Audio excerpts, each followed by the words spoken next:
Hi, പുതിയൊരു വീട്ടിലേക്ക് സ്വാഗതം. ഇവിടെയും ഹയർസിനെ കുറിച്ച് തന്നെയാണ്. ഹയറിച്ചിൻ്റെ അപ്ഡേറ്റ്സ്, നാളത്തെ കാര്യങ്ങൾ, ഇന്ന് നടന്ന കാര്യങ്ങൾ, അങ്ങനെയുള്ള രണ്ട് മൂന്ന് കാര്യങ്ങൾ പറയാൻ വേണ്ടിയിട്ടാണ് ഈ വീഡിയോ.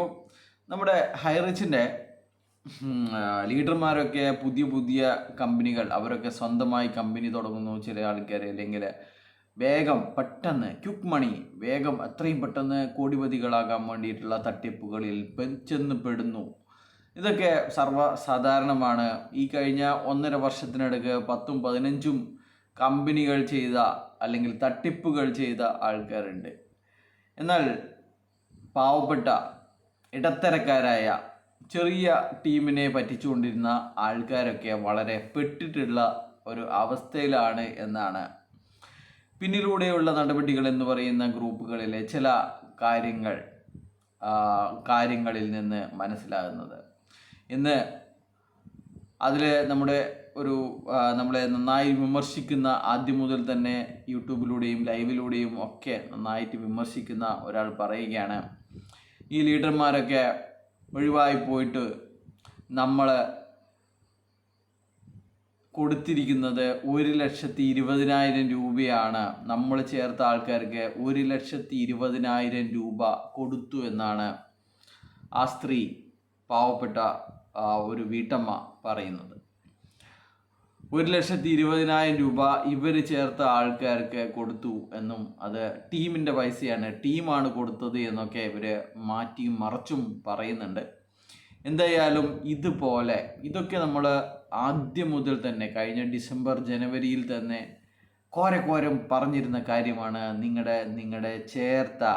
നിങ്ങളെ കോടിപതിയാക്കാൻ വേണ്ടി വന്നിരുന്ന ലീഡർമാരുടെ വീട്ടിൽ പോയി പണം ചോദിക്കൂ.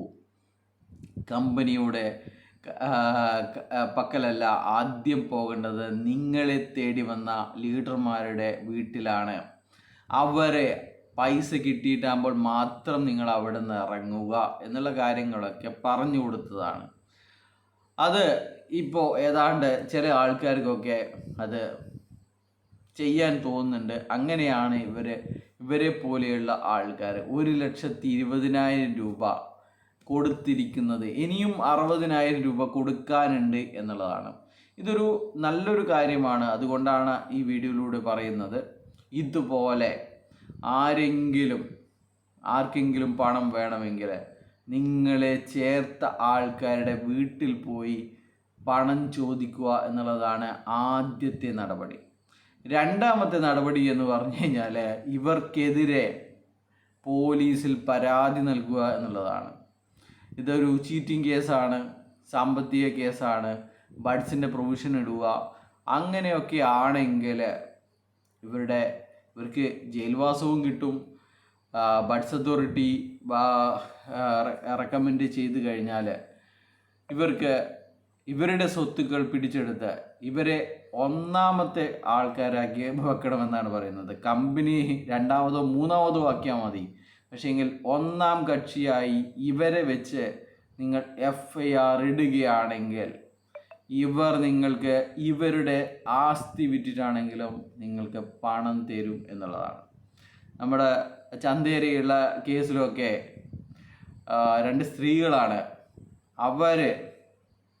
അവരാണ് ഒന്നാം പ്രതിയും രണ്ടാം പ്രതിയും ഒക്കെ. ജാമ്യം പോലും കിട്ടിയിട്ടുണ്ടായിരുന്നില്ല. പിന്നെ ഇപ്പോഴാണ് അതിൽ ജാമ്യമൊക്കെ കൊടുത്തിരിക്കുന്നത്. അവരൊക്കെ പറയുന്നത് നമ്മുടെ കഞ്ചിൻ്റെ പൈസയില്ല, നമ്മൾ പട്ടിണി പാവങ്ങളാണ് എന്നൊക്കെയാണ്. പക്ഷേങ്കിൽ അവരൊക്കെ, അതിലുള്ള ആൾക്കാരൊക്കെ യൂട്യൂബിലൂടെയും സൂം മീറ്റിങ്ങിലൂടെയൊക്കെ തള്ളി മറിച്ചത് മറ്റൊരു കഥകളായിരുന്നു. അപ്പോൾ ഇതാണ് നിങ്ങൾക്ക് ഇനിയും ഈ കള്ളക്കമ്പനി പൂളിംഗം തരുമെന്നൊന്നും നിങ്ങൾ സ്വപ്നത്തിൽ പോലും വിചാരിച്ചു കഴിഞ്ഞാൽ അതൊരു ഗുരുതരമായ തെറ്റാണ്. ഈ കമ്പനി തിരിച്ചു വരില്ല എന്നുള്ളത് എല്ലാവർക്കും അറിയാവുന്നതാണ്. നിങ്ങളും അത് മനസ്സിലാക്കാൻ ശ്രമിക്കുക എന്ന് മാത്രമേ പറയാനുള്ളൂ. 100% ഈ കമ്പനിക്ക് ഇനി പ്രവർത്തിക്കാൻ സാധിക്കുകയില്ല. മണി ചെയിനും മറ്റു പല കാര്യങ്ങളും പ്രഥമദൃഷ്ട്യാ തന്നെ തെളിയിക്കപ്പെട്ടിട്ടുള്ളതാണ്.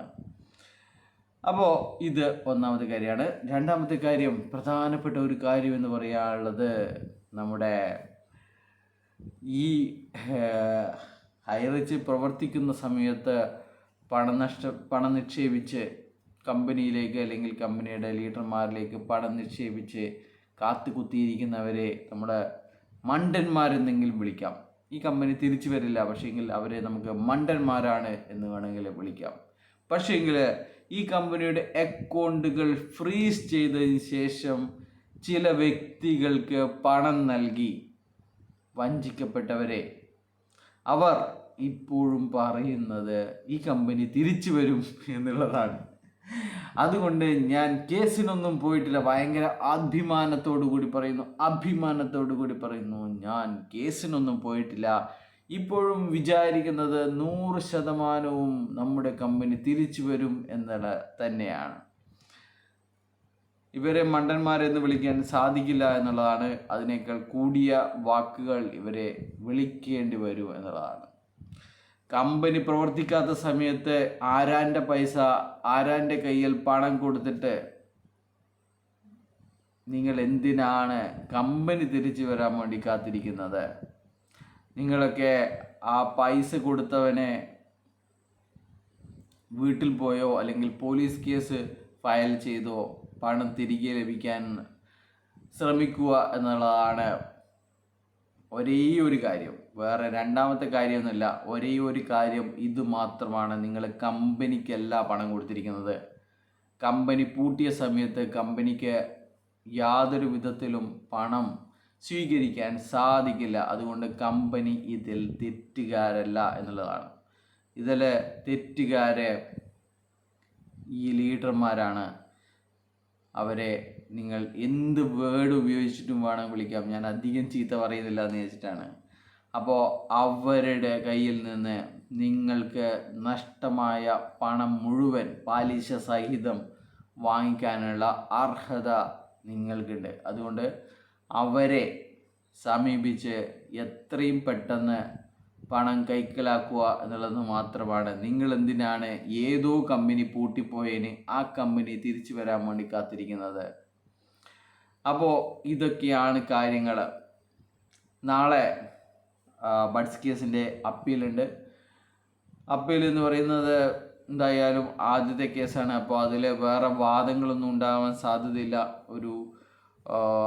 അതിൻ്റെ നടപടിക്രമങ്ങളെ നോട്ടീസ് കൊടുത്തിട്ടുണ്ടോ അങ്ങനെയുള്ള കാര്യങ്ങളാണ്. അത് എന്തായാലും അടുത്ത ദിവസത്തേക്ക് മാറ്റിവെക്കും എന്നുള്ളതാണ്. വേറെ ഒന്നും അതിൽ നിങ്ങൾ ഇത് ബഡ്സിലല്ല, ഇത് ജെനുവിൻ ബിസിനസ്സാണ്, ഇത് ദൈവത്തിൻ്റെ കയ്യൊപ്പുള്ള ബിസിനസ്സാണ് എന്നൊന്നുമുള്ള ഓർഡറുകൾ നാളെ പ്രതീക്ഷിക്കരുത്. വെറുതെ അത് കിട്ടിയിട്ടില്ല എന്ന് വിചാരിച്ച് പിന്നെ പാനിക്കാവേണ്ടി വരും. അതുകൊണ്ട് നാളെ ഈ നോട്ടീസ് അയക്കലും അതിൻ്റെ നോട്ടീസ് ഓഫ് റിട്ടേൺസ് അതിൻ്റെ കാര്യങ്ങൾ മാത്രമേ ഉണ്ടാവുള്ളൂ. പിന്നെ നമ്മുടെ പ്രതാപേട്ടൻ്റെ ബെയിലുണ്ട്. പ്രതാപേട്ടൻ്റെ PMLA കേസ്, പ്രതാപേട്ടൻ്റെയും 37 ലീഡർമാരുടെയും PMLA കേസുണ്ട്. അതെന്തായാലും 1 മാസത്തേക്ക് കൂടി പ്രതാപേട്ടൻ്റെ ജാമ്യം റിമാൻഡ് നീട്ടുന്നതായിരിക്കും. ഇനി അടുത്ത തീയതി 3-ാമത്തെ ആഴ്ച 20-ഓ 19-ഓ 21-ഓ ഏതെങ്കിലും ഒരു ദിവസത്തേക്ക് നീട്ടുന്നതായിരിക്കും എന്നുള്ളതാണ്. അപ്പോൾ ഇത്രയൊക്കെയാണ് പറയാനുള്ളത്. നിങ്ങളെ ചേർത്ത ആൾക്കാരെ പ്രതി ചേർത്തോ അവരുടെ വീട്ടിൽ പോയോ നിങ്ങൾക്ക് പണം ലഭിക്കുന്നതാണ്. ബൈ.